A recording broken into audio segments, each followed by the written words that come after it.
crucified. 3. After his death, Jerusalem and the temple were destroyed. This occurred in 70 AD, after Jesus' death. 4. The Jews were dispersed after his death. The Jews abandoned Judea after the Roman attack of 70 AD. He was a teacher. Jesus was a rabbi or teacher. He lived on after death, and the teachings, Jesus and his teachings founded the Christian faith. He was a wise king. Jesus was mocked by the Romans as the king of the Jews. The messianic prophecies fulfilled by Jesus referred to the coming Messiah as king. Christians believed that Jesus was their spiritual king. Jesus was born of the royal line of King David. And, of course, he was Jewish. Now, moving on to the Babylonian Talmud. The Babylonian Talmud is an ancient record of Jewish history, laws, and rabbinic teachings compiled throughout the century. Though it does not accept the divinity of Jesus, it confirms the belief that he was hanged, an idiom for crucifixion, on the eve of the Passover. It says, on the eve of the Passover, Yeshu, some texts say Yeshu the Nazarene, was hanged, which means crucified, 40 days before the execution. A herald went forth and cried, he is going forth to be stoned because he has practiced sorcery and enticed Israel to apostasy. Anyone who can say anything in his favor, let him come forward and plead on his behalf. But since nothing was brought forward in his favor, he was hanged on the eve of Passover. Skeptic Interjection 1. How can we know that the Talmud is documenting Jesus' existence and not only stating the rumor surrounding a myth? Answer. In the above excerpt, the Talmud mentions Jesus' ability to perform miracles, but tries to dismiss it as sorcery. If the writers were simply refuting myth, they would most likely have dismissed the tale as a rumor, not assign alternate theories to defend their position.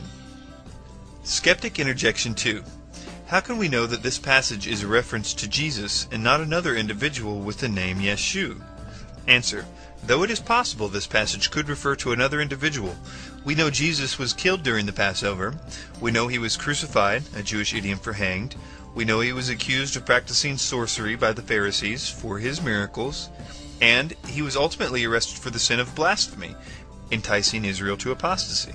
Furthermore, there are other translations which read Yeshu the Nazarene, which give us even more reason to believe that this passage pertains to Jesus. There are many more accounts that refer to Jesus and his existence from the 1st and 2nd century. And this, of course, does not include the many books and letters contained in the New Testament, where even the critics agree it was penned by at least 5 different authors. So we're talking about different letters from different times, claiming to be, in some cases, eyewitness accounts of the historical happenings of the events of this man's life. Some common questions are, why is there no physical evidence or personal writings to verify Jesus' historicity? The Bible has been accused on several occasions of committing historical errors, but has later been proven accurate through archaeological finds. For instance, the Old Testament mentions a tribe of people known as the Hittites. Skeptics pointed out that there was no such civilization in history, yet in the 19th century, records of the Hittites were discovered within Assyrian ruins. Today, we know a lot about the Hittites, such as their language, craftsmanship, geography, and empire chronology. The New Testament mentions the Pool of Bathsheba as a place where Jesus healed a paralytic. No such location was known to exist until it was discovered in Jerusalem as a place where the sick would gather to seek healing. Just because an artifact has not yet been recovered does not mean none exists. In regards to personal writings, Socrates, for example, exists only in the writings of his students. There is not a single document still in existence that contains his original works. If we apply the same logic with Socrates, skeptics use to determine Jesus' historicity, we must assume Socrates was a figment of the imagination of his students. But if we are to accept Socrates as a historical figure based on 4 secondary accounts, we must also accept Jesus as a historical figure whose life was documented by his disciples, historians, and those who rejected his divine claims. In conclusion, a lot of evidence has been presented during this discussion to confirm Jesus Christ as a historical figure. We have viewed accounts taken from numerous authors of different theological backgrounds, and we have answered some common skeptic questions concerning Jesus' historicity.